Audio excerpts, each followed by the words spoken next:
Welcome back to another episode. Today I get to do something I wanted to do for a very long time, and that is review from start to finish the entire Shinobi series. Here we go.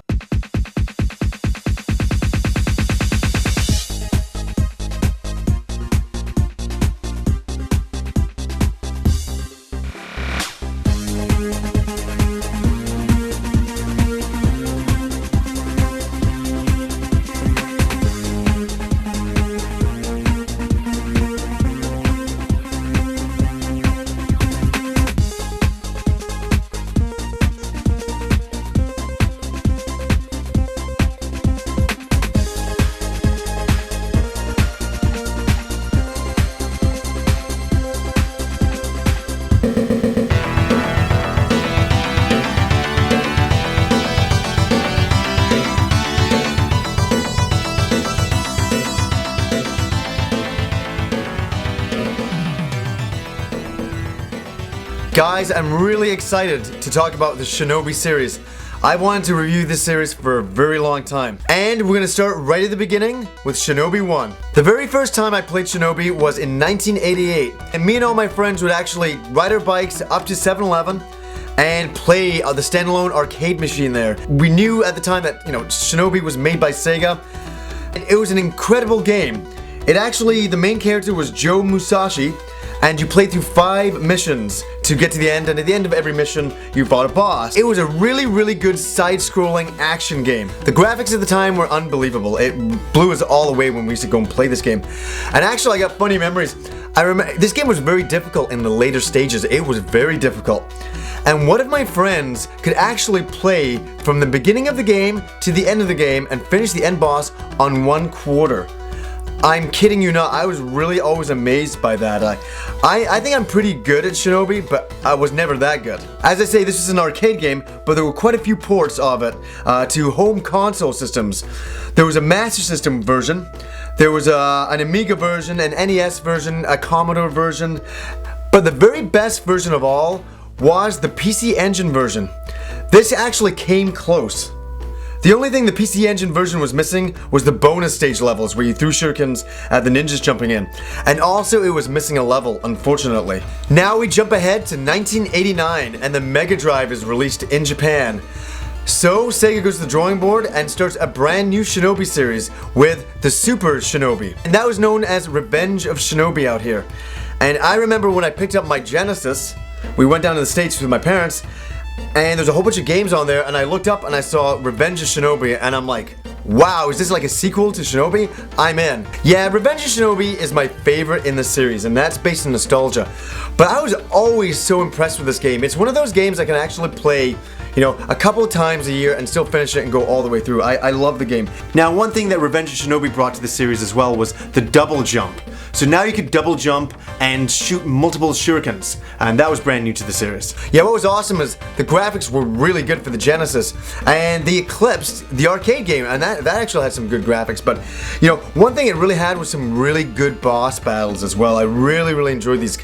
Challenging, fun, and really sometimes imaginative. What's funny with some of the bosses in Revenge of Shinobi is they're almost based off other characters in other movies and such like that. So you actually have like a Terminator boss. It's kind of Terminator, the Hulk. And you also have Godzilla in there, which is really cool to take on. Some controversy came with these boss battles.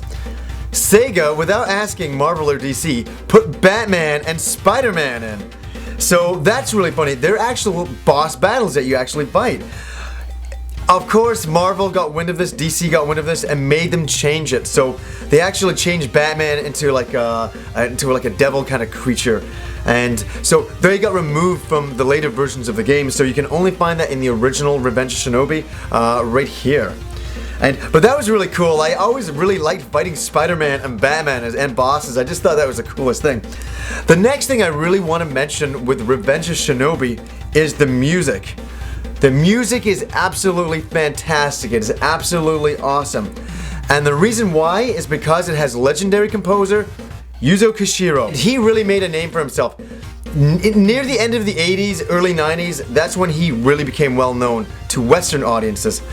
And that was because of games like Revenge of Shinobi. He created a score for this game that was awesome. He took the bleeps and blurps of the Genesis and made them fantastic. Obviously, Yuzo Koshiro went on to doing many games. Obviously, the Bare Knuckle series, the Streets of Rage series, ActRaiser series. He did the Ys book series. He did some music compositions for that. And he also did Shenmue. And he also just did Smash Bros. Brawl. So Revenge of Shinobi really set the foundations for all the rest of the console games to come. So the same year that Revenge of Shinobi hit the Genesis and Mega Drive, there was an arcade game that got released. And that was called Shadow Dancer. You play as Hayate, the son of Joe Musashi. That's the actual original character in the original Shinobi game. And you also play with your dog companion, Yamato. What you do is, instead, you remember in the first game, you're trying to rescue children. In this game, you're trying to disarm bombs. The sad thing is, no home port ever came, of this game. There was only a Sega Master System game, and that was Europe only. A couple of years later, we actually got a version of Shadow Dancer. Now, this is not the arcade game. This is a reworked version of the game. It's been completely redone. You know, the dog is back, but you're no longer disarming bombs. You're actually back to rescuing hostages again. Shadow Dancer is a very different Shinobi game. Obviously, because you're using your dog companion this time. But the one thing it had going for it, it had some really good graphics on the Genesis. They were reworked levels from the arcade game. It was a very different game, as I said before, but Shadow Dancer is a good game in the Shinobi series, that's for sure. Let's fast forward now to 1993, and that's when we got the Super Shinobi 2, known over here as Shinobi 3, Return of the Ninja Master. Now, this is a great Shinobi game. I said before that Revenge of Shinobi is one of my favorite in the series. It definitely is.